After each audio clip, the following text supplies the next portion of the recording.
My ex-wife and her lawyer lover took everything in the divorce. All three houses, the cars, $8 million in assets, even custody of my grown children. "You lost," she declared with a smile. It was a smile I will never forget. "You have nothing left." And she was right.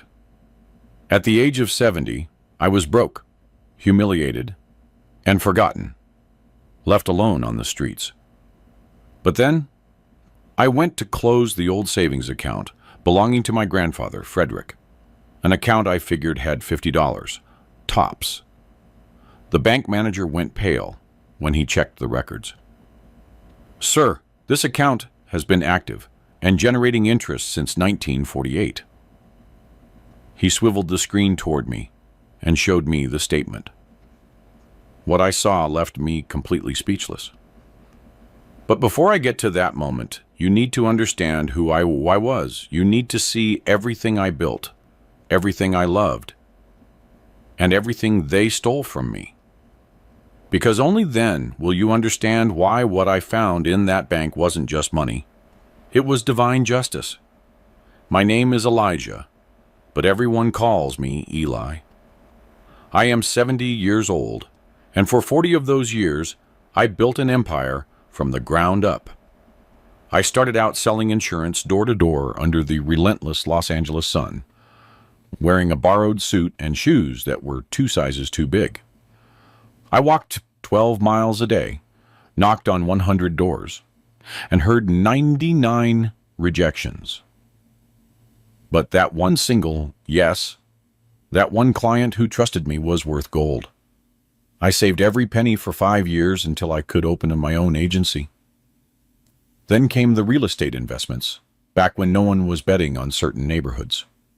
I bought properties others considered trash and polished them into jewels. By the time I turned 50, I owned 3 estates in the best areas of California. I drove a black Mercedes-Benz S-Class that shone like a mirror and had more money in the bank than my father made in his entire lifetime. But what I was most proud of wasn't the properties or the luxury cars. It was my family. Camilla and I married when I was 35. She was beautiful, with those green eyes that seemed to read your soul and a laugh that could light up any room.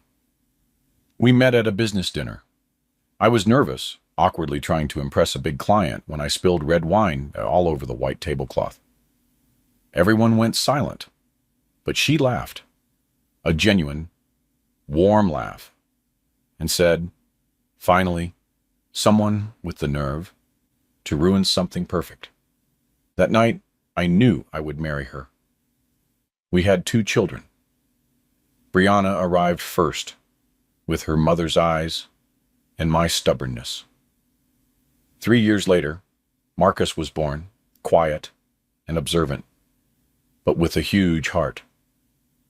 I watched them grow up, took them to school, and was there for every basketball game and every piano recital. I paid for top-tier universities, and I taught them the value of hard work.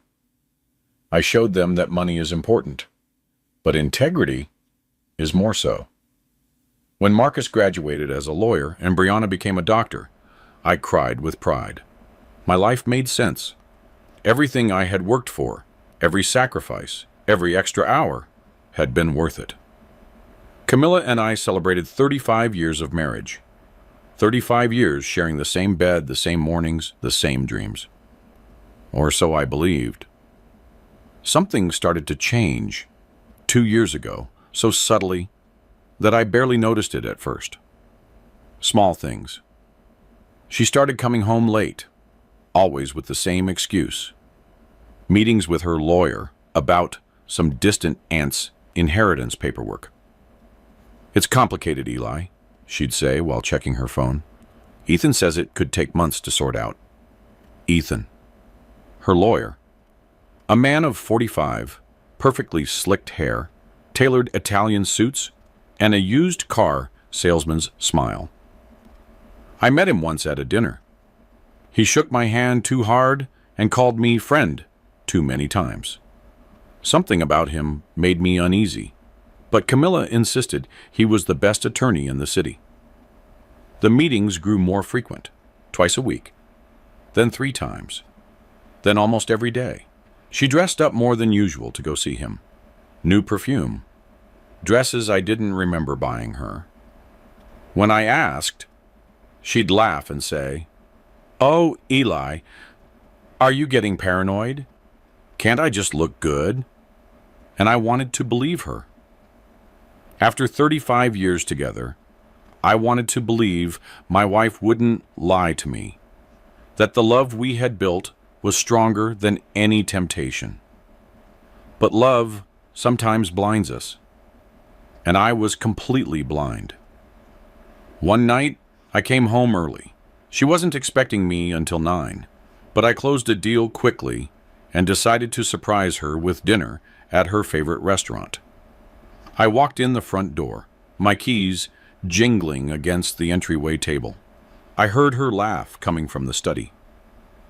That laugh I knew so well, but it sounded different, more intimate, more complicit.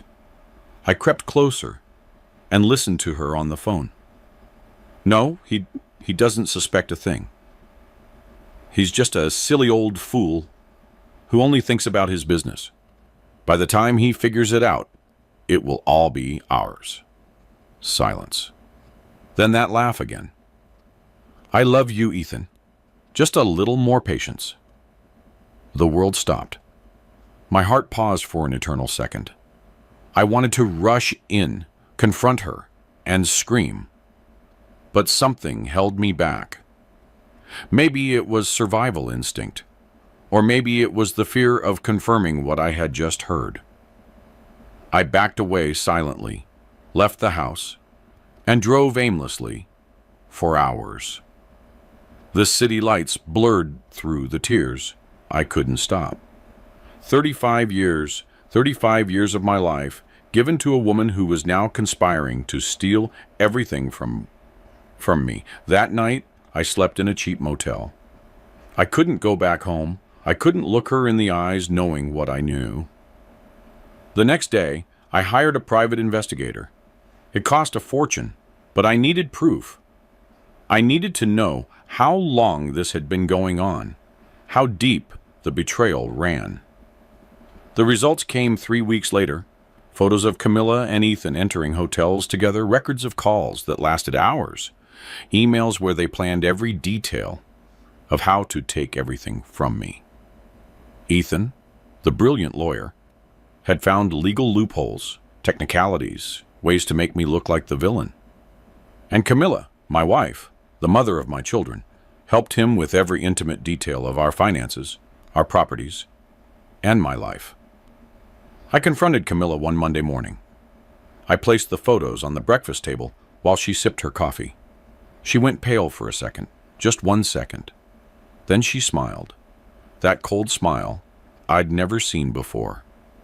"So what are you going to do, Eli? Divorce me? Go ahead. Ethan already has everything prepared." And she was right, because what I didn't know was that the trap was already set. The most brilliant lawyer in the city, against a 70-year-old man who trusted in justice. I didn't stand a chance.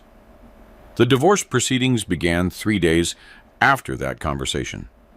Camilla moved out of the main house that same afternoon, taking only 1 suitcase, as if she were the victim in all this. Neighbors saw her leave with tears in her eyes, playing the role of the abandoned wife to perfection. I stayed in that enormous house, surrounded by silence and the ghosts of what my family once was. The walls seemed to judge me. Every photo of our happy years became a cruel mockery. But the worst part wasn't losing her. The worst part was what came next. Ethan moved like a shark that smells blood in the water. The divorce petition reached my hands a week later, and when I opened it, I couldn't believe what I was reading. Camilla accused me of emotional abuse, financial control, and manipulating her for decades. She claimed I forced her to sign documents without reading them, constantly threatened her, and that she lived terrified in her own home. Every word was a perfectly constructed lie, every accusation designed to destroy me. And the worst part, they had witnesses. People I thought were my friends, business associates, even the housekeeper who had worked in my home for 15 years. All of them testified in her favor. All of them lying with a conviction that chilled me to the bone. I hired the best lawyer I could find, an older man with 50 years of experience who assured me that the truth always comes out. "Don't worry, Mr. Hawthorne," he said, patting me on the shoulder. "We have evidence of your good character, your honest work. No judge is going to believe a woman who is clearly lying." But what my lawyer didn't understand was that Ethan wasn't playing fair. He knew every twist and turn of the legal system, every judge, every clerk in every courthouse. He knew exactly what buttons to press and when to press them. On the day of the first hearing, I arrived early in a crisp, tailored suit, with the hope that justice would be on my side. I saw Camilla enter on Ethan's arm, dressed in black, wearing dark glasses, as if she were in mourning. She looked frail, broken, perfectly vulnerable. I, on the other hand, looked exactly what she wanted me to look like: a rich, powerful, intimidating man, the type of man who could abuse his wife without anyone suspecting. The judge was a woman in her 50s, with a severe gaze and an impenetrable expression. She listened to Camilla's case first. Ethan spoke for 40 minutes, painting me as a monster. He described supposed nights of terror, screaming, and threats. He talked about how I controlled every dime Camilla spent, isolated her from her family, and made her feel insignificant. When it was my turn to speak, my lawyer presented our evidence: photographs of happy family vacations, testimony from neighbors who never heard a single shout, and bank records showing Camilla had full access to our accounts. But every time we presented something, Ethan had a response. "The photographs are staged, Your Honor. My client was smiling in public because she was afraid of the consequences. The neighbors never heard anything because the abuse was psychological, not physical. And yes, she had access to the money, but only under the constant supervision of her husband. Everything he said sounded convincing, professional, and rehearsed. And I could see in the judge's eyes that she was starting to believe him." The hearing ended without a resolution. The judge said she needed time to review all the evidence and would schedule a new date. I left that courthouse feeling the floor move beneath my feet. My lawyer tried to calm me down, saying these things take time, that we had to be patient. But I knew something was wrong. I could feel it in my bones. That night, I couldn't sleep. I stayed awake, staring at the ceiling, wondering how I had arrived at this point, when my perfect life had turned into this nightmare. The following weeks were a bureaucratic hell. More hearings, more lies, more paid witnesses who claimed to have seen me behave aggressively. Ethan brought in a psychologist who diagnosed Camilla with post-traumatic stress disorder caused by years of abuse. He brought in falsified medical records showing doctor visits for anxiety and depression. Every piece of evidence was a masterpiece of legal manipulation. And all I could do was watch as my reputation, built over 40 years of honest work, crumbled in a matter of weeks. But what truly destroyed me was when Ethan filed his demand for the assets. He didn't just want half of everything. He wanted Camilla to keep all 3 houses, because, according to him, I had bought them with the intention of controlling her. He wanted the cars because Camilla needed safe transportation after the trauma I had caused her. and he wanted full access to the bank accounts because I had supposedly hidden money. $8 million in assets that we had accumulated together over 35 years of marriage. And he was asking that everything, absolutely everything, go to her. My lawyer said it was ridiculous, that no judge would grant that. But he was wrong, because Ethan had an ace up his sleeve that none of us saw coming.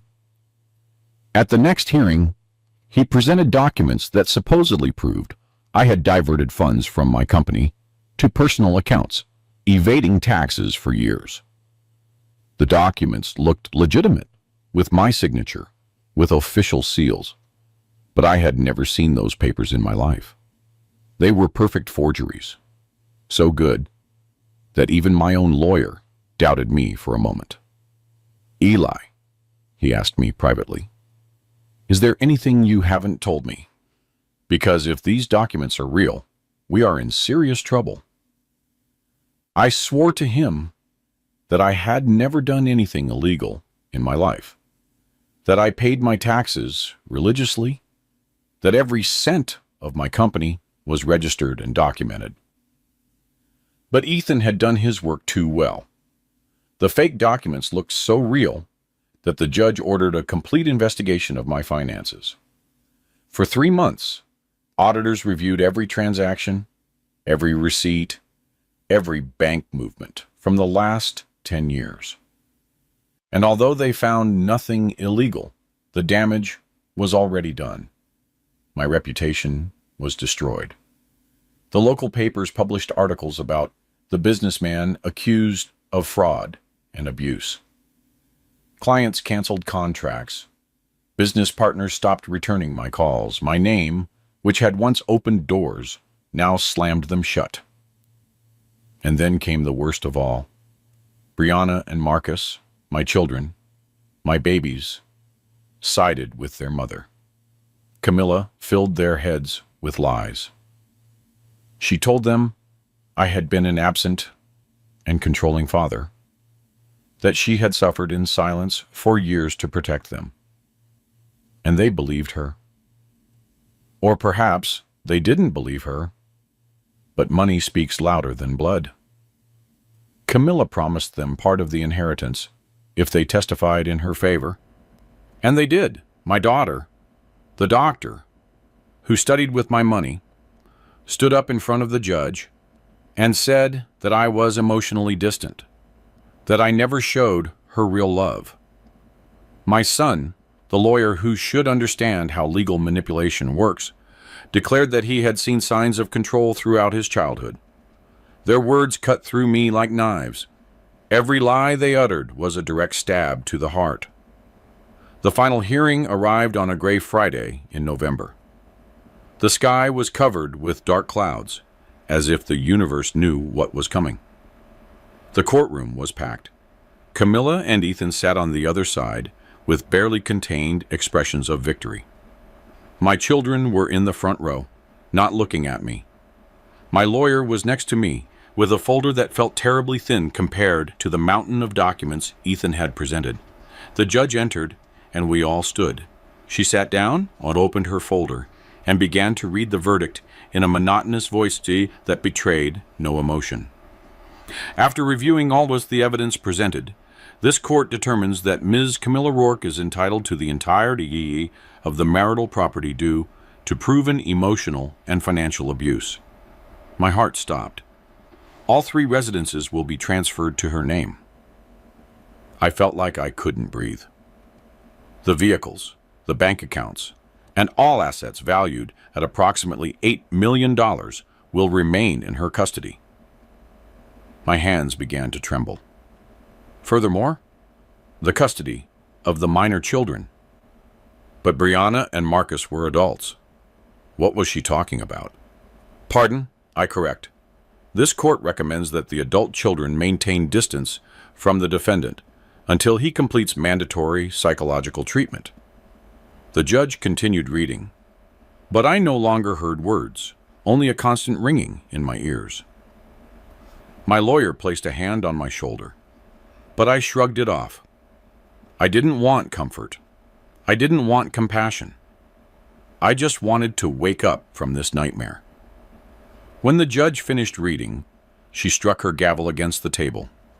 The sound resonated in the room like a gunshot. Court is adjourned. It was over.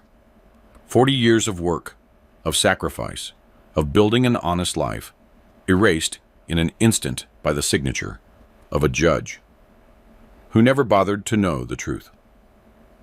I remained seated as everyone stood up. I watched Camilla walk toward the exit on Ethan's arm. Before crossing the door, she turned and looked straight into my eyes, and then she smiled. It wasn't a subtle or nervous smile. It was a wide, triumphant smile, full of pure venom. Ethan whispered something in her ear, and she laughed. That laugh sliced through the silence of the room like a knife. And in that moment, I knew this had never been about love or pain. It had been about money from the beginning. I was just a bank that she had been emptying for years, waiting for the perfect moment to close the account permanently. My children followed them out without looking at me. Brianna walked quickly, head down, as if she were ashamed, but not enough to stop. Marcus gave me a quick glance, something that might have been guilt, or perhaps just discomfort. But neither of them approached. Neither of them said a word. The room emptied in minutes, and I remained there, nailed to that hard wooden chair, unable to move. My lawyer finally spoke. Eli, I'm so sorry. We can appeal? I raised a hand to stop him. There was nothing left to do. Ethan had won, Camilla had won, and I had lost absolutely everything. I left the courthouse like a ghost. The sun was shining outside. People walked down the streets, laughing and talking, completely oblivious to the fact that my world had just collapsed. I sat on a park bench in front of the building and simply breathed. I inhaled, exhaled. I tried to process what had just happened, but my brain refused to accept it.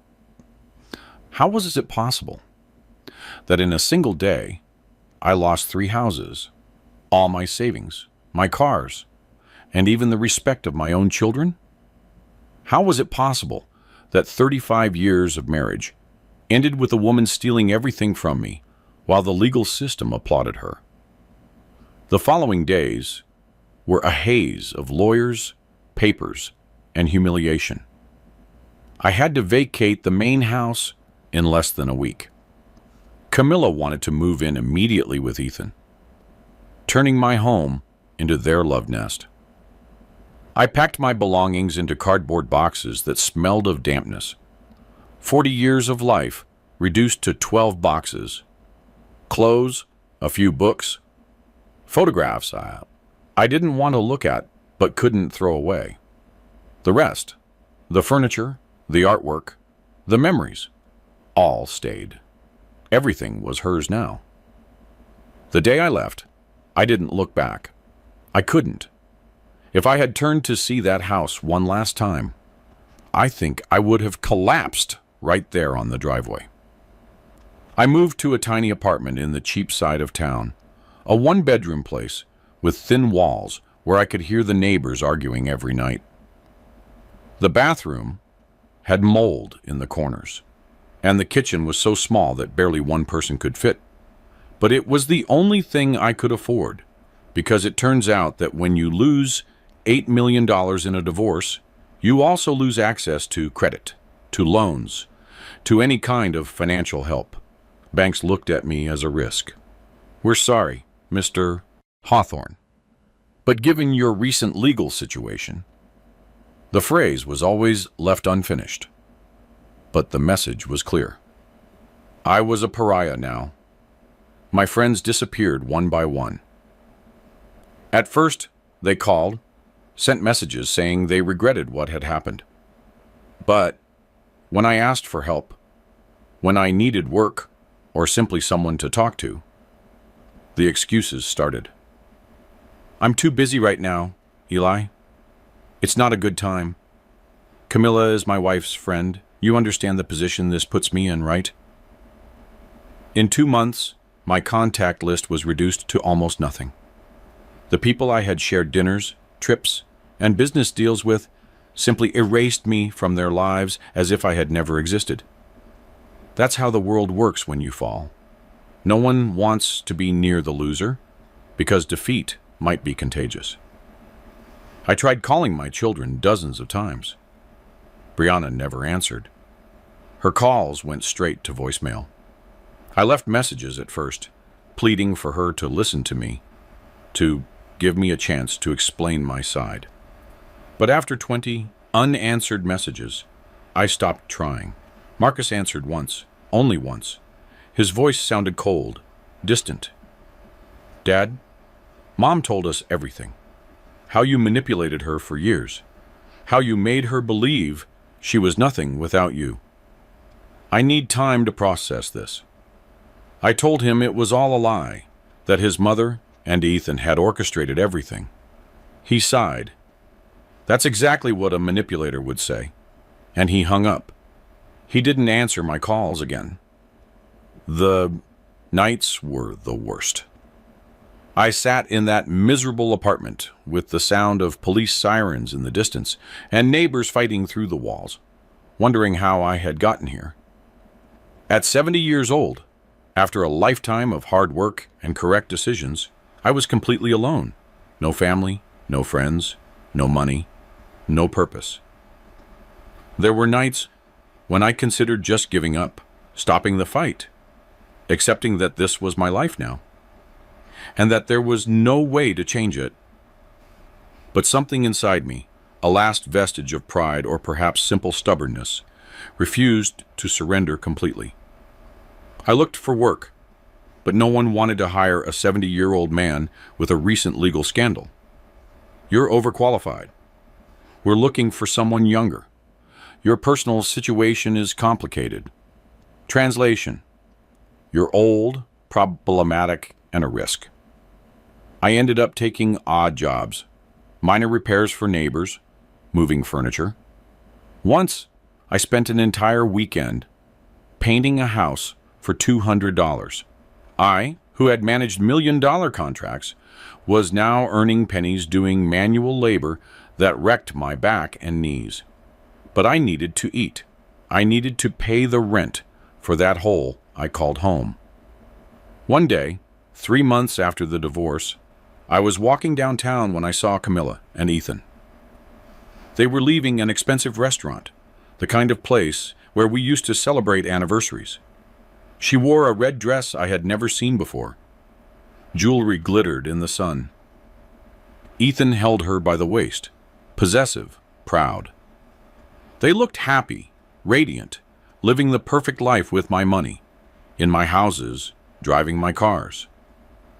I hid behind a pole so they wouldn't see me, not out of fear, but because I couldn't bear the thought of them seeing me like this, destroyed, broken, defeated. That night, I hit rock bottom. I sat on the floor of my apartment, surrounded by bills I couldn't pay, and cried. I cried like I hadn't cried since I was a child. Tears of rage, of powerlessness, of pure despair. Why had I worked so hard? To end up like this, alone and ruined, while the people who betrayed me enjoyed the fruits of my labor? It wasn't fair. None of this was fair. But justice, I learned that night, it is not something the world owes you. It's something you have to fight to achieve.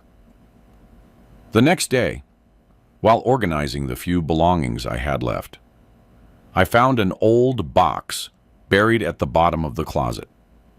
It belonged to my grandfather, Frederick.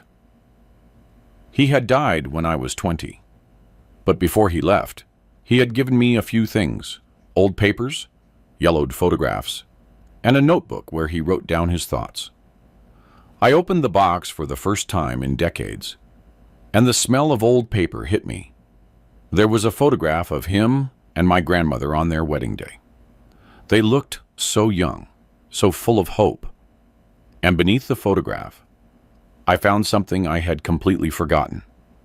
A small, faded green bank passbook with corners curled by time. I opened it curiously.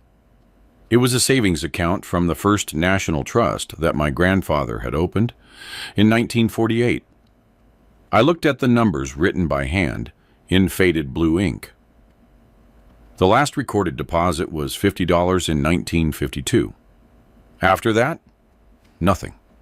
The account had been forgotten for over 70 years. It was probably closed or inactive. But something clicked in my head, a tiny spark of curiosity amid all my despair. What if the account still existed? What if there was something in there, even if it was just those $50? It wasn't much. But in my current situation, $50 meant food for a week. I decided to go to the bank the next day. I had nothing to lose. The First National Trust still existed, though it was now part of a larger chain. The nearest branch was 40 minutes away by bus. I put on my only suit, the same one I had worn to the trial, now wrinkled and with a coffee stain I could never quite remove. I took the passbook and left early in the morning. The bus ride was long and filled with people going to jobs they hated. I arrived at the bank at 9 in the morning. It was a modern building, all glass and steel, very different from the old branches I remembered from my youth. I walked in with the passbook tightly held in my sweaty hand. The receptionist looked at me with that professional smile they give you when they assume you're not important. "How can I help you?" I showed her the passbook. "I need to verify if this account still exists." She took it, frowned at the date, and asked me to wait. I sat in one of those uncomfortable chairs in the waiting room, surrounded by people conducting important business while I chased a ghost from 1948. 20 minutes passed, then 30. I started to think I had made a mistake, that this was a waste of time. But then an older man appeared, about 60 years old, with thick glasses and a gray suit. "Mr. Hawthorne?" I stood up. "Yes." "I'm Joseph, the manager of this branch. Could you please accompany me to my office?" There was something in his tone that made me nervous. He didn't sound like someone about to tell me the account was closed. He sounded like someone who had just seen something he didn't expect. We walked in silence down a marble-floored hallway to his office. He closed the door behind us and gestured for me to sit. He sat down in front of his computer and started typing. His face was pale. "Mr. Hawthorne," he said without looking at me, "do you have any identification that proves your relationship with Frederick Hawthorne?" I pulled out my ID. My last name was Hawthorne. Frederick had been my paternal grandfather. Joseph checked my documents, then looked back at the screen. He took a deep breath. "Sir, this account exists. It is active and has been generating compound interest since 1948. The world stopped. "What?" My voice came out as a whisper. Joseph swiveled the screen toward me, and then I saw it, the account balance. My eyes scanned the numbers once, twice, 3 times, unable to process them. It couldn't be real. It simply couldn't be real. $127 million. The room began to spin. I felt like I couldn't breathe. That can't be right." My voice trembled. Joseph nodded slowly. "I verified it 3 times. Your grandfather deposited $50 in 1948. The account was never closed. It has been accumulating interest for 77 years. With the bank's original interest rate and changes in policies over the decades, the amount has grown exponentially." I couldn't speak. I couldn't think. $127 million. An forgotten account, a piece of green paper that had been stored in a box for decades while I struggled, worked, and built an empire from scratch. And all in that time, this fortune had been silently waiting for me. "There's something else," Joseph said. He got up and went to an antique filing cabinet in the corner of his office. He pulled out a yellowed folder and extracted a sealed envelope from it. "This was attached to the account, specific instructions from your grandfather. It was to be given to the beneficiary when they accessed the account for the first time." I took the envelope with trembling hands. It was sealed with old red wax, the kind no one uses anymore. My name was written on the front in my grandfather's elegant handwriting. Elijah Hawthorne.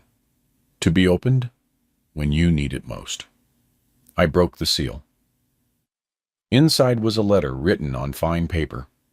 The letters penned in ink that had faded, but was still legible. I began to read, and the tears started to fall before I could stop them. "My dear Elijah, if you are reading this, it means you found what I left for you. And if you found it, it means you need it. I know what it's like to be betrayed by those you trust. It happened to me with my business partner in 1945. He took everything, my business, my savings. He even tried to take your grandmother. The pain of that betrayal almost destroyed me, but I learned something important. Bad men can take everything they see, but they can never take what they don't know exists." The letter continued. "I opened this account in secret in 1948 with the last $50 I had left. It was all I had in the world, but I didn't open it for myself.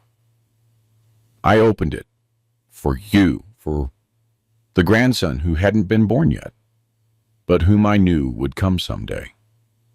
I knew that time and interest would do their work. I knew that someday, when you needed it most, this account would be here waiting for you. Because true wealth is not what you show to the world. It is what you guard in silence for the dark times. Elijah, if you are reading this in a moment of pain, I want you to know something. Betrayal hurts because we love deeply. But that same love that makes us vulnerable also makes us strong. Do not let bitterness consume you. Use this money not to seek revenge, but to rebuild yourself. Use your pain as fuel, not as poison. And always remember, the ones who betrayed you have already lost, because they lost a man of honor. And that is something no amount of money can buy." The letter ended with a line that broke me completely. "Be the man I know you can be. Be the man I could no longer be. I love you even before I met you. Your grandfather, Frederick." I folded the letter and pressed it against my chest, sobbing. Joseph had the decency to look away, giving me a moment of privacy in my emotional breakdown. My grandfather had foreseen everything, as if he knew that one day I would be betrayed, as if he had seen the future and left this lifeboat waiting for me at the exact moment I would need it. Joseph waited until I composed myself. He offered me a tissue and a glass of water. "Mr. Hawthorne, we'll need to process some documents to transfer the funds to an active account in your name. For an amount of this size, the process may take a few days. I would also recommend hiring a financial advisor and probably an attorney to handle the legal aspects." An attorney. The word made me smile bitterly. I had had enough of attorneys. But Joseph was right. I needed to protect this. I needed to ensure that no one, especially Camilla and Ethan, could touch this money. "Is there any way to keep this confidential?" I asked. Joseph nodded. "Absolutely. Banking privacy laws are very strict. No one will know about this account unless you reveal it. and I would strongly advise you not to do so until you have all the necessary legal protection. It was exactly what I needed to hear, because in that moment, holding my grandfather's letter and looking at the bank statement that would change my life, I understood something fundamental. This wasn't just a second chance. It was an opportunity to serve justice the right way. I left the bank 3 hours later with a folder full of documents and a secret that weighed more than any fortune. $127 million. The figure swirled in my head like a whirlwind. I walked the streets aimlessly, trying to process what had just happened. People passed by me, completely unaware that the old man in the wrinkled suit walking among them had just become a multimillionaire. I was surreal. Just 24 hours earlier, I was figuring out how to pay the next month's rent. Now, I had more money than I could spend in several lifetimes. But something in me had changed. I didn't feel euphoria. I didn't feel the urge to celebrate or to spend. I felt something much deeper and darker. I felt clarity. For the first time in months, my mind was completely clear. And in that clarity, I understood exactly what I had to do. Camilla and Ethan had taken everything from me because they thought I had nothing left to lose. They were wrong. And now, I was going to show them just how expensive it is to underestimate a man who has hit rock bottom and found gold instead of darkness. The first thing I did was move, not to an ostentatious mansion or a luxury penthouse. That would have drawn attention. I moved to a modest but respectable apartment in a quiet neighborhood. 2 bedrooms, clean, with good natural light. Nothing that screamed money. I bought simple furniture, normal clothes, and kept my old car. Because the most important lesson I learned from my grandfather was this: true wealth is invisible. And I needed to be invisible while I prepared my next move. I hired an attorney, but not just any attorney. I researched for weeks until I found the best specialist in legal fraud and professional malpractice in the state, a man named Robert Bob Kingsley. With an impeccable reputation and a 92% success rate in cases against corrupt lawyers. He was expensive, charging $500 an hour, but now I could afford him. We met in his office, a sober place with walls full of degrees and awards. I told him my entire story, every detail of the divorce, every lie, every falsified document. Robert listened in silence, taking occasional notes. When I finished, he leaned back in his chair and looked at me with a serious expression. "Mr. Hawthorne, what you're describing to me is a clear case of legal malpractice and possible fraud. If we can prove that the attorney, Ethan Vance, falsified documents and manipulated the judicial process, not only could we reverse the divorce, but he would face criminal charges." I nodded. "That's exactly what I want. But I need this to be done quietly. No one can know I have resources until the time is right." Robert smiled for the first time. "I understand perfectly. And coincidentally, I have a few contacts who could help us." Over the next few weeks, Robert set in motion a silent but relentless machine. He hired a top-level private investigator, someone who knew how to get information without leaving a trace. The investigator started following Ethan, reviewing his past cases, and talking to former clients. And what he found was better than I had expected. Much better. It turned out I wasn't Ethan's only victim. Over the last 10 years, he had manipulated at least 7 other divorce cases using similar tactics: falsified documents, paid witnesses, and fabricated evidence. He always got away with it because his victims ended up so financially and emotionally destroyed that they had no resources to fight back. But we had resources, and more importantly, we had patience. The investigator compiled testimonies from those other victims. Some agreed to speak when they learned that someone was finally coming after Ethan. Others were afraid, but with time and the guarantee of legal protection, they began to open up. We also found something interesting about Camilla. It turned out that she and Ethan had been planning this for more than 3 years. Emails, text messages, call records, everything meticulously saved on servers they thought no one would check. The investigator was good at his job, very good. He gained legal access to records that showed suspicious money transfers, secret meetings, and even photographs of them together dating back long before I suspected anything. The evidence was overwhelming, but Robert advised me to wait. We have to build an airtight case. If we move too fast, Ethan could destroy evidence or flee. We need every piece in place before we strike. So I waited. And while I waited, I did something else. I began to rebuild my relationship with my children, but not in the obvious way. I didn't call them begging for forgiveness or trying to buy their affection. Instead, I hired a different investigator to find out what was happening in their lives. I discovered that Brianna was having trouble at work. A superior was harassing her, and she didn't know how to handle it without risking her career. Marcus had invested in a business that was failing and had debts he couldn't pay. Camilla, of course, wasn't helping them. She was too busy spending my money with Ethan. So I did something they would never expect. I helped my children anonymously. Through legal intermediaries, I made sure that Brianna's superior was investigated and eventually fired.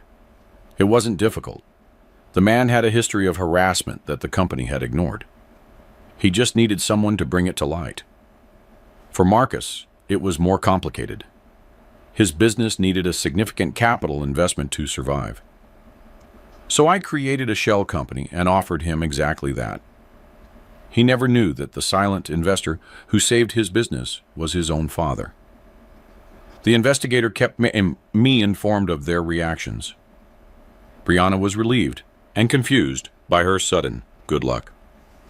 Marcus was grateful, but suspicious of why anyone would invest in his small company. But neither of them connected the dots back to me. 6 months passed. 6 months of living in the shadows, building my case piece by piece, helping my children without their knowledge. And during that time, I watched Camilla and Ethan enjoy their victory. They moved into my largest house, the one with the ocean view. They hosted lavish parties, traveled to Europe, and posted photos on social media showing their perfect life. And every photo, every fake smile, every display of stolen wealth only strengthened my resolve. Robert finally called me to his office. "We're ready," he said with a smile that let me know the news was good.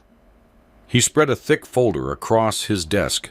"We have enough evidence to prosecute Ethan for fraud, falsification of documents, and legal malpractice in 8 different cases, including yours. We also have proof that Camilla was an active accomplice in your specific case, which makes her vulnerable to criminal charges." I opened the folder. There were hundreds of pages. Emails where Ethan and Camilla planned every detail of how to destroy me, to testimonies from witnesses admitting they had been paid to lie, forensic analyses of the documents Ethan had presented as evidence, showing the signatures had been forged. "What's next?" I asked. Robert leaned back in his chair. "We present all of this to the district attorney. With this amount of evidence, they will issue arrest warrants. Simultaneously, we file a motion to annul your divorce based on procedural fraud. The judge will have no choice but to grant a hearing, and when that happens, everything they took from you will be returned. The houses, the cars, the money, everything." I smiled for the first time in almost a year. I smiled with true satisfaction. "How long will it take?" Robert looked at his calendar. "If we move fast, we could have the arrest warrants in 2 weeks. The hearing to annul the divorce would take another month. "Let's do it," I said. And so, the end began. Robert presented all the evidence to the district attorney's office on a Monday morning. By Wednesday, the DA had reviewed the case and was horrified by the level of corruption. "This is one of the most severe malpractice cases I've ever seen," he told Robert. "We are going to proceed with criminal charges immediately." The arrest warrants were issued the following Friday, but Robert and I decided to wait for the perfect moment to execute them. Camilla and Ethan were planning a huge party that night, a celebration of their first official anniversary as a couple. They had invited 100 people, the city's elite.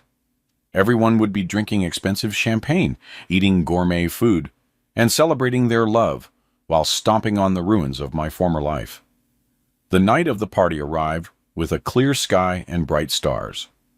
I wasn't invited, obviously, but I had eyes everywhere. The investigator had placed discreet contacts among the catering staff. He sent me updates every hour. Camilla wore a white dress. Ironic, considering the circumstances. Ethan looked smug in an expensive tuxedo, smiling like the cat who ate the canary. The guests arrived in luxury cars, all oblivious to the fact that they were celebrating in a house built on lies and falsified documents. At 9 o'clock that night, when the party was at its peak, when the champagne glasses were flowing and the music filled the air, 3 unmarked black cars stopped in front of the entrance. Federal agents and local police officers got out.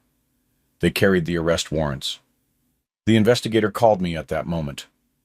"They're going in now."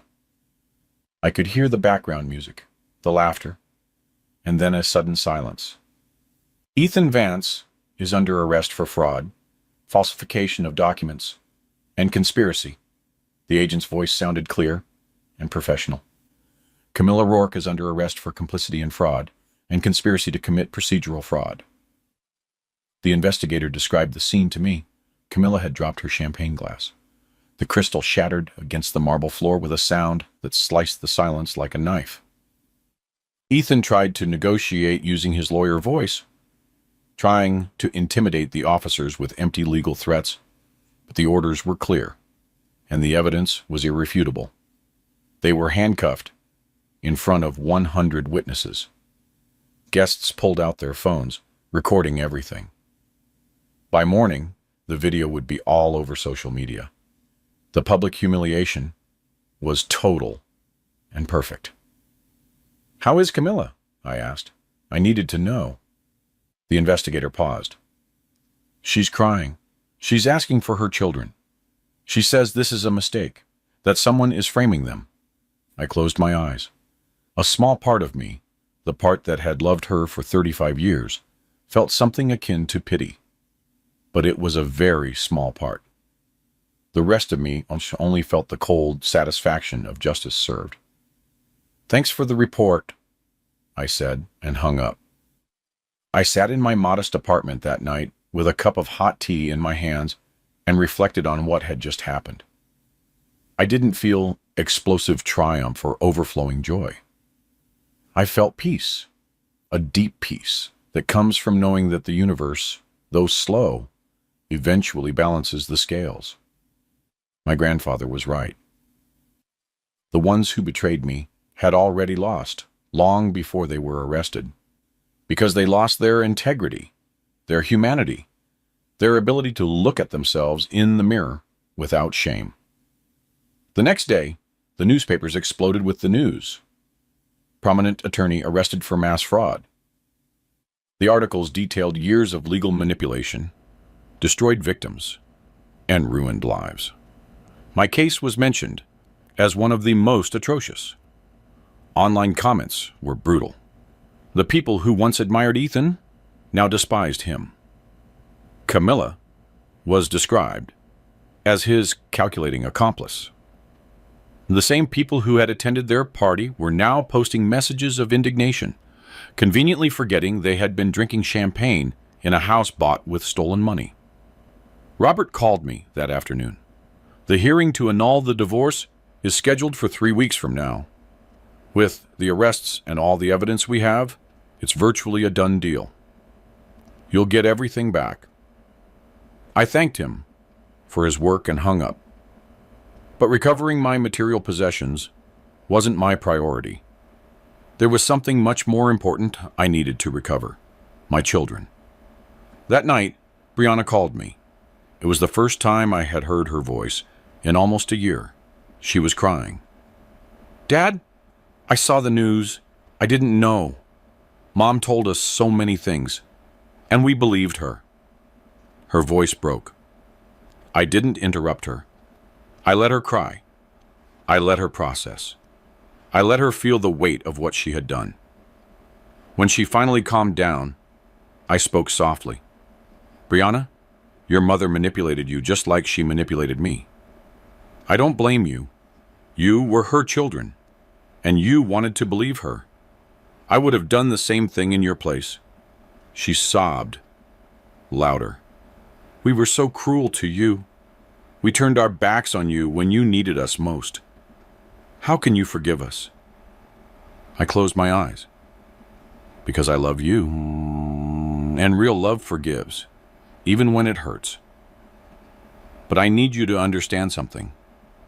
Forgiveness doesn't mean everything goes back to the way it was before. We'll have to rebuild our relationship from scratch, and that will take time. Marcus called me an hour later. His tone was different from Brianna's. There was shame, but also something else. Respect. "Dad, the investor who saved my business? That was you, wasn't it?" I didn't answer directly. "Does it matter who it was?" He paused for a long time. "Yes, because it means that even when we turned our backs on you, when we abandoned you at your worst moment, you kept taking care of us. Not because you expected anything in return, but because that's what real fathers do." His voice broke. "I'm sorry, Dad. God, I am so sorry. I told them both that we would see each other soon, that we would talk about everything calmly, but that now I needed time to process my own healing." They understood, or at least they said they understood. Time would show if they truly did. The hearing to annul the divorce arrived faster than expected. The courtroom was the same one where I had lost everything a year ago, but this time I was different. I walked in with my head held high, wearing a new, well-pressed suit, with Robert at my side, carrying 3 thick folders of evidence. The judge was different, an older woman with a wise gaze, who reviewed the case with meticulous care. Camilla and Ethan were not present. They were still in jail, awaiting trial. Their defense attorneys looked defeated before the hearing even began. They knew they had no case. Robert presented all the evidence: the falsified documents with forensic analyses, the testimonies of witnesses admitting they had been paid to lie, the emails where Camilla and Ethan planned every detail, and Ethan's previous victims testifying about identical tactics. The judge listened to everything in silence, her expression growing sterner with each piece of evidence. When Robert finished, the judge removed her glasses and looked directly at us. In my 30 years as a judge, I have rarely seen a case of procedural fraud so blatant and calculated. What was done to Mr. Elijah Hawthorne was not just an unfair divorce. It was a systematic robbery, orchestrated through the manipulation of the legal system. She paused, letting her words resonate. This court annuls the divorce in its entirety. All marital property, assets, and custody agreements are declared null and void. Furthermore, I order a complete investigation into the judge who presided over the original case for possible complicity or gross negligence. The gavel struck the table.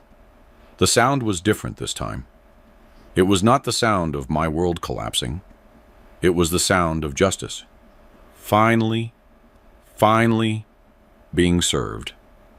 I walked out of that courthouse with my properties legally restored, my name cleared, and something more valuable than any material possession. I walked out with my dignity intact. Because I never succumbed to bitterness, I never sought violent revenge. I simply let the truth do its work. And the truth, as always, was more powerful than any lie. That night, I returned to my modest apartment. I could have moved back into one of my recovered houses immediately, but I decided to wait. I wanted to savor this moment. I wanted to remember what it felt like to be at the bottom before returning to the top, because that memory would keep me humble. It would remind me that fortune can change in an instant, and that the only thing that truly matters is who you are when no one is looking. The following days were a strange mixture of legal resolution and personal healing. The 3 houses were returned to my name. The wars, though Camilla and Ethan had used them for a year, were still registered under my property thanks to legal technicalities Robert handled brilliantly.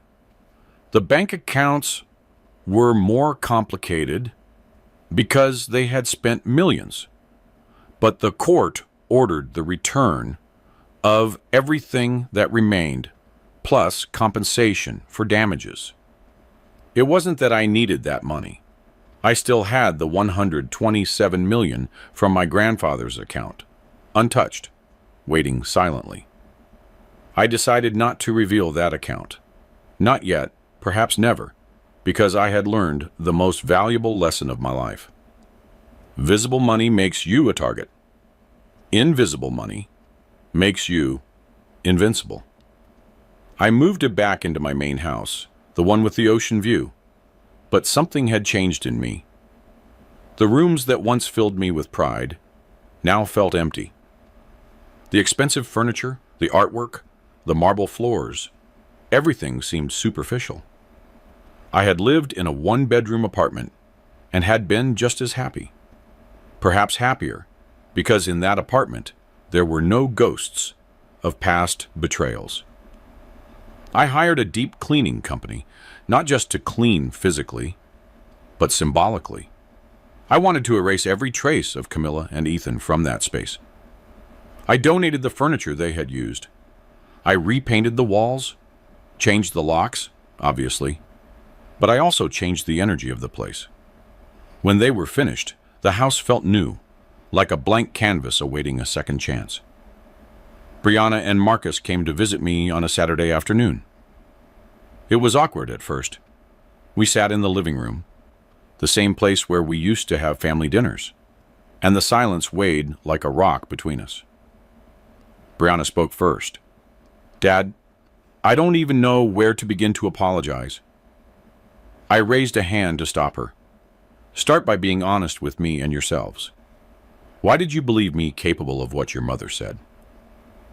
Marcus looked at the floor. "Because it was easier to believe her than to face the possibility that she had lied to us our whole lives. If Mom could lie about you, it meant she could lie to us about anything, and that was terrifying." His honesty surprised me. "And also," Brianna continued, her voice trembling, "because money was involved. Mom promised us part of the inheritance if we supported her, and we accepted." The silence that followed was dense. I appreciated their honesty, but it hurt to hear it. My own children had sold me out for money. "And now?" I asked. "Now that you know the truth, how do you feel?" Brianna started to cry. "I feel dirty, like I betrayed everything you taught me about integrity. You paid for my college, my medical residency. You supported me every step of the way, and I turned my back on you for a check I didn't even need." Marcus nodded. "Me too. And the worst part is that you kept helping us even when we abandoned you. The investigator confirmed it for me. It was you who saved Brianna's business with that superior. It was you who invested in my company." I looked at both of them. My imperfect children, selfish in their moment, but finally able to face their mistake. "I forgive you," I said simply. But forgiveness doesn't mean everything goes back to the way it was before. We will have to rebuild trust, and that will take time, maybe years. Are you willing to do that work? They both nodded, and tears in their eyes. Whatever it takes, Marcus said. However long it takes, Brianna added. And so, the slow process of family healing began. It wasn't easy or fast. There were difficult conversations, awkward silences, and moments where the pain of the past resurfaced like an unexpected wave. But gradually, week after week, we began to find a new rhythm. Meanwhile, the criminal case against Camilla and Ethan moved forward. The DA had built a solid case, with the 8 previous victims testifying. The media covered every detail of the trial. Ethan tried to negotiate a guilty plea in exchange for a reduced sentence, but the DA rejected the offer. They wanted a full trial, a public example of what happens when lawyers corrupt the system. The trial lasted 3 weeks. I attended every day of testimony, not for revenge, but for closure. I needed to see it through, to see justice work as it should have from the beginning. Camilla looked different at the trial. No expensive makeup, no designer dresses, just the orange prison uniform that crushed any pretense of glamour. She looked at me once from the defendant's stand. Our eyes met, and I saw something I hadn't expected. Real regret. Not the performative kind that people show to reduce their sentence, but something deeper. The realization that she had destroyed 35 years of shared life for greed and lust. I looked away, not because I hated her, but because I no longer felt anything for her. And that indifference was more definitive than any hate. Ethan, on the other hand, never showed remorse. Even when witnesses described how he had ruined their lives, he remained impassive, arrogant, convinced that his intelligence would save him from the consequences. But cunning intelligence is just a sharp tool in dangerous hands, and the legal system, though slow, eventually cuts those who try to manipulate it. The verdict arrived on a rainy Friday. The jury deliberated for only 4 hours. Guilty on all counts. Ethan was sentenced to 20 years in prison without possibility of parole for the first 10. Camilla received 8 years for complicity. When the judge read the sentences, Ethan finally lost his composure. He shouted that it was unfair, that he had contacts, that this wasn't over. Guards had to forcibly remove him while he continued screaming empty threats. I left the courthouse that day and breathed the fresh afternoon air. The rain had stopped, and the sun was beginning to appear through the clouds. Symbolic, I thought. Robert waited for me on the steps. "Justice served," he said with a satisfied smile.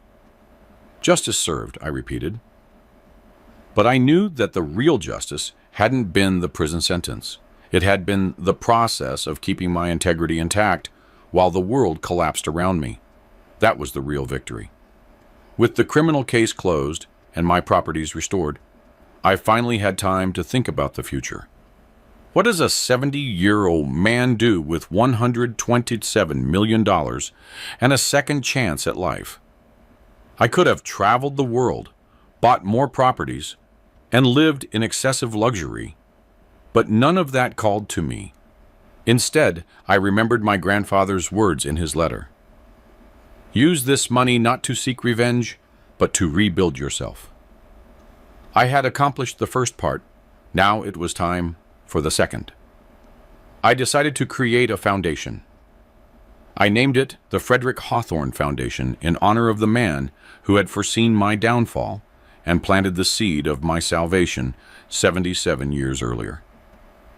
The foundation's mission was simple but powerful: to help victims of fraudulent divorce and legal malpractice, to provide free legal resources to people who couldn't afford high-quality attorneys, to create a support system for those who had been destroyed by the very system that was supposed to protect them. I invested $20 million initially in the foundation. I hired the best attorneys, investigators, and social workers. We opened offices in 5 major cities. In the first year, we helped 43 people overturn fraudulent divorces or prosecute corrupt lawyers. Every case won was a small victory against systemic injustice, and every person helped was a reminder of why I had survived my own nightmare, not to accumulate wealth, but to use that wealth as a tool for real change. The foundation grew faster than I had anticipated. The stories of people destroyed by unscrupulous lawyers were countless. Every week, dozens of requests for help arrived. Mothers who had lost their children due to false accusations, fathers financially ruined by manipulated divorces, and elderly people stripped of their life savings by corrupt legal guardians.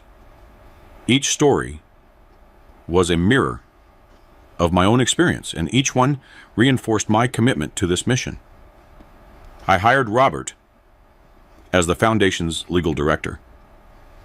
He accepted enthusiastically, saying that in 30 years of his career, he had never had the opportunity to do so much good with such financial backing. Most victims of legal fraud lose not just for lack of evidence, but for lack of resources to fight, he explained, while we reviewed cases in his new office. With the foundation, we are leveling the playing field. We are giving ordinary people the same weapons the rich have always had: access to real justice. One of the first cases the foundation handled was that of a woman named Gloria. She was 62, and her story was chilling in its similarity to mine. Her husband had conspired with a female lawyer to take everything from her in the divorce. They had taken her house, her savings, even her small flower shop that she had operated for 20 years. When she came to our offices, she looked defeated, with the vacant gaze of someone who had lost hope. Robert and his team reviewed her case and found the same tactics Ethan had used on me: falsified documents, paid witnesses, and procedural manipulation. It took 6 months, but we won her case. The divorce judgment was annulled, her properties restored, and the corrupt lawyer faced criminal charges. The day Gloria got the keys back to her shop, she came to the foundation with a bouquet of fresh flowers. Tears were in her eyes as she handed them to me. "Mr. Hawthorne, you gave me back my life. Not just my shop or my house. You gave me back my faith that there are still good people in the world." I had tears in my eyes too. "Gloria, I only did for you what someone did for me 77 years ago. I'm paying forward a debt to my grandfather." And stories like Gloria's multiplied. Every successful case brought more attention to the foundation. The media began covering our work. Newspapers wrote articles about the avenging angel of unjust divorces. Television programs invited me for interviews. At first, I rejected all of the invitations. I wasn't looking for fame or recognition, but Robert convinced me to accept a few. "Your story has power," he told me. "If you share it, you'll inspire more victims to seek help and put pressure on the legal system to reform." He was right. I accepted an interview on a national news program. The journalist, a serious woman in her 40s, asked me how I felt about Camilla and Ethan now that they were in prison. "I don't feel satisfaction in seeing them incarcerated," I answered honestly. "I feel relief that they can't harm more people, and I feel sadness for the waste of human potential. Ethan could have been a great lawyer helping people. Camilla could have been the faithful partner, but they chose the easy path of greed, and now they pay the price." The interview went viral. Millions of people watched and shared it. The comments were overwhelmingly positive.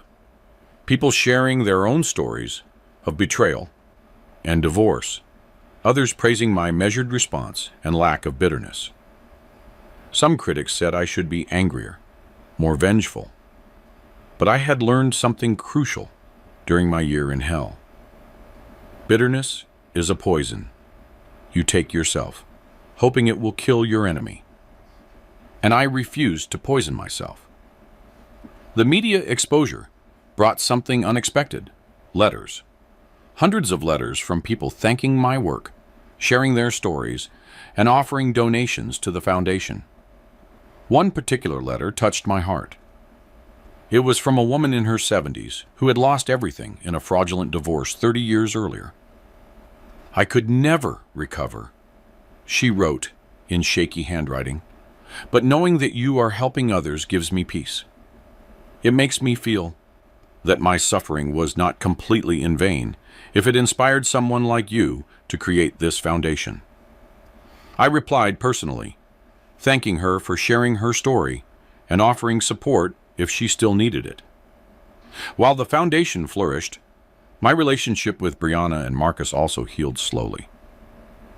We started with weekly dinners, careful conversations where we rebuilt trust word by word. Marcus brought his wife, a kind woman who hadn't been present during the divorce, and treated me without the weight of guilt. Brianna eventually introduced me to her boyfriend, a school teacher, who reminded me of myself when I was young, hardworking, honest, and unpretentious. One Sunday, after a particularly pleasant dinner, Brianna asked me a question she had been avoiding. "Dad, how did you survive that year? When you lost everything, when you were alone in that horrible apartment, what kept you going?" I thought carefully before answering. Honestly, there were days when I didn't want to go on. Days when the pain was so great, I just wanted to give up. But then I remembered something my grandfather told me when I was a boy. He told me that the strongest trees grow in the fiercest winds, that adversity doesn't destroy you if you don't let it. It refines you. Marcus listened intently. "But you didn't know about Grandpa's account then, did you?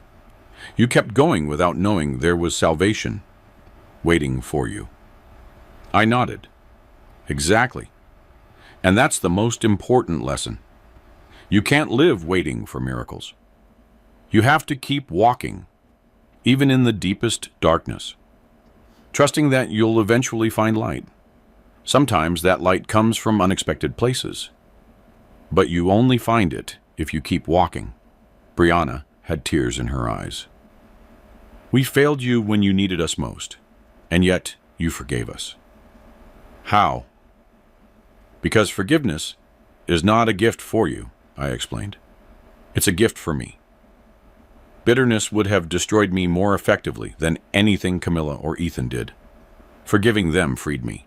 It allowed me to move forward without carrying that weight." The silence that followed was comfortable, contemplative. We were healing, not completely, perhaps never completely, but enough. Enough to be a family again. Different from the one we were before, but perhaps stronger, precisely because we had been broken and rebuilt. The foundation completed its first year of operation. We organized a gala to celebrate and raise more funds. 150 people attended, including several of the people we had helped. Gloria was there with her husband, reconciled after he discovered she had been a victim of legal manipulation. A young man who had regained custody of his children after we proved his ex-wife had falsified evidence of abuse. An elderly couple who had recovered their retirement home from a corrupt guardian. When it was my turn to speak, I stood in front of the microphone and looked at the audience. Every face represented a story of pain transformed into hope. 2 years ago, I began, I was sitting in a miserable apartment, convinced that my life was over. I had lost my family, my fortune, and my reputation. The only thing I had left was my integrity. And I held on to it like a shipwrecked man clings to a piece of wood in the middle of the ocean. I paused, letting the words resonate. But it turns out that integrity is the only thing you truly need. Because integrity attracts help. It attracts opportunities, it attracts justice, and eventually, it attracts peace. This foundation exists because my grandfather, Frederick, had the wisdom to plant a seed 77 years ago. A seed that grew in silence, waiting for the exact moment it would be needed most. Now, we are planting seeds. Every person we help, every case we win, every life we rebuild is a seed that will grow and flourish in ways we cannot predict. And that, I concluded, with an emotional voice, is the true legacy. Not the money we leave behind, but the lives we touch. The applause was deafening and sincere. People stood up. Some were crying. Others smiled with that smile that comes from finding hope where there was only despair. As I stepped off the stage, Brianna and Marcus were waiting for me. They hugged me together, something they hadn't done since they were small children. "We're proud of you, Dad," Brianna whispered. And in that moment, I felt that I had finally come full circle. I had lost everything and recovered it. But more importantly, I had gained something I never had before: true purpose. The following months brought more changes. The foundation opened offices in 10 more cities. We established a training program for young lawyers who wanted to specialize in defending victims of legal fraud. We created a 24-hour crisis hotline for people in distress, and we began lobbying for legislative reforms that would make it harder for corrupt lawyers to manipulate the system. It was exhausting work, but deeply satisfying. Every day, I woke up with a clear purpose. I was no longer building wealth for vanity or security. I was building something that transcended my own life. One day, I received an unexpected letter. It was from Camilla. It was handwritten on prison paper, the handwriting shaky but legible. "Eli," she began unceremoniously, "I know I don't deserve your time or your attention. I know what I did was unforgivable, but I need you to know something.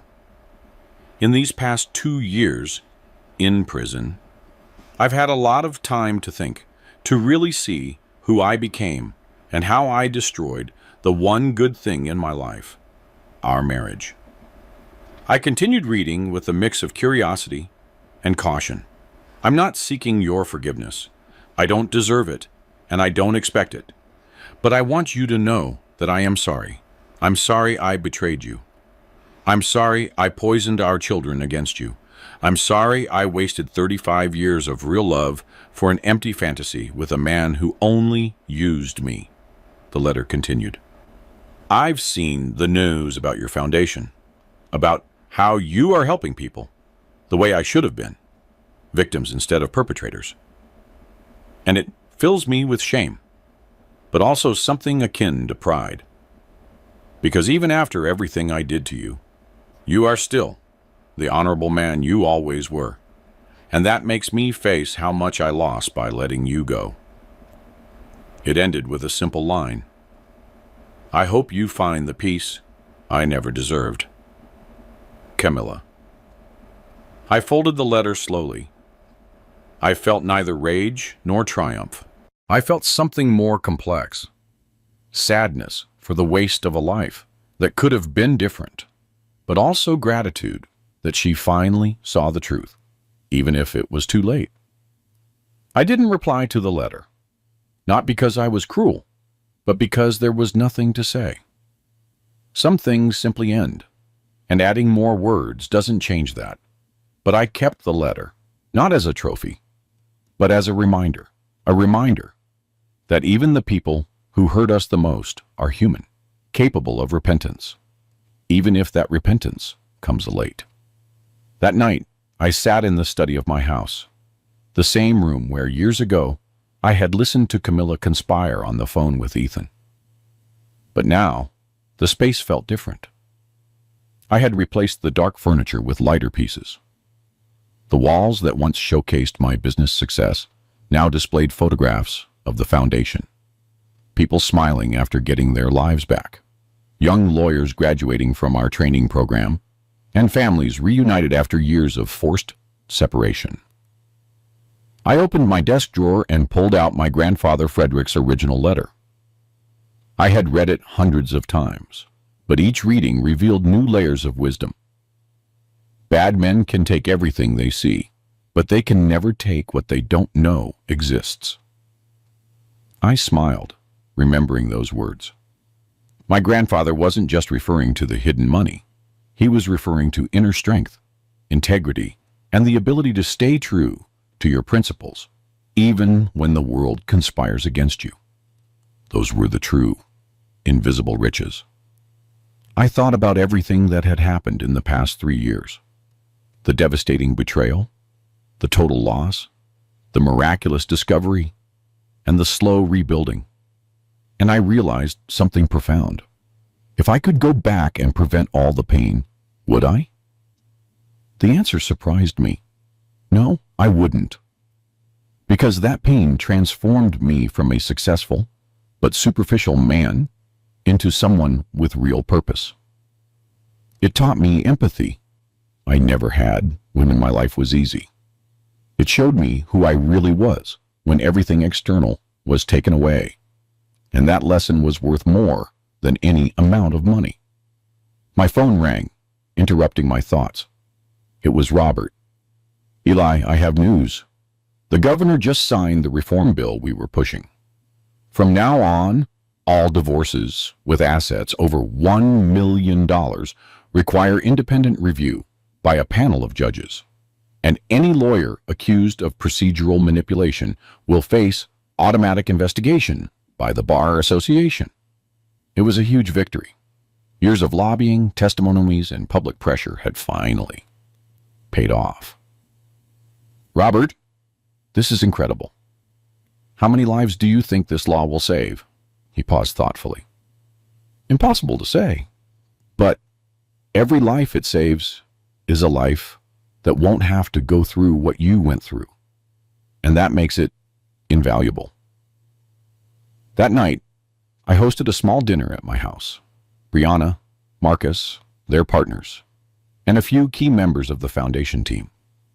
We cooked together, something we had never done when I was rich and successful.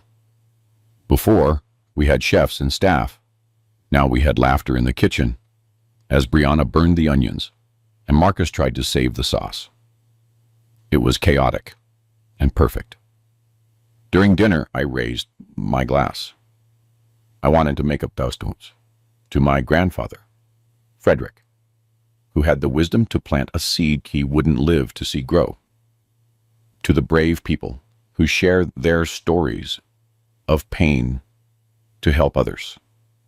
To my children, who had the courage to admit their mistakes and work to make amends.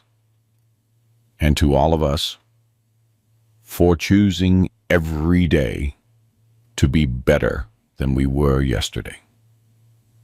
The glasses clinked with that crystalline sound that marks important moments.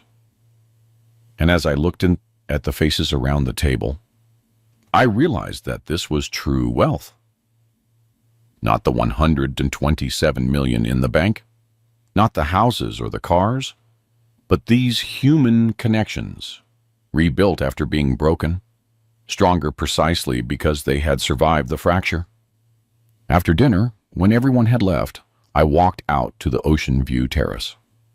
The moon shone over the water, creating a silver path to the horizon. The salty air filled my lungs. I was 73 years old. I had lived several lives in one. Successful entrepreneur, betrayed husband, ruined man, miraculous heir, philanthropist, and forgiving father. And through it all, I had learned the most important lesson. Time is the greatest ally of the unjustly wronged. Not because it guarantees revenge, but because it guarantees perspective. Time shows you that the people who betrayed you betrayed themselves first. that they lost much more than they took from you. That the real victory is not in watching them fall, but in remaining standing without becoming what they are. I recalled the last words of my grandfather's letter. Be the man I know you can be. And I smiled because I finally understood what it meant. It didn't mean being perfect. It meant being whole. It meant getting up every time you fall. It meant forgiving when it's hardest. It meant using your pain as fuel to help others, instead of as poison to destroy yourself. The ocean continued its eternal rhythm. Waves rolling in and receding, rolling in and receding. Constant, patient, unstoppable. Like justice, when it finally arrives. Like love, when it's real. Like hope, when you refuse to let go. I went inside the house, closed the door behind me, and went to sleep with a clear conscience. Because today, like every day since I found that forgotten account from 1948, I understood something fundamental. My grandfather didn't leave me money. He left me a lesson about patience, about faith, and about believing that even in the darkest moments, there are seeds planted long ago, waiting for the perfect moment to blossom. And those seeds, when they finally grow, don't just save you. They save everyone you touch afterward. That is the true miracle. Not the hidden fortune, but the ability to transform your worst nightmare into your life's greatest purpose. Did you like my story? And which city are you listening from? Let's meet in the comments. If you liked the story, you can support me by sending a super thanks so I can keep bringing more stories like this. Thank you so much for your sweet support. I'm looking forward to your comments on the story. On the screen, you can see 2 new life stories that I highly recommend. There's so much more on my channel. Don't forget to subscribe. See you in the next life story with love and respect.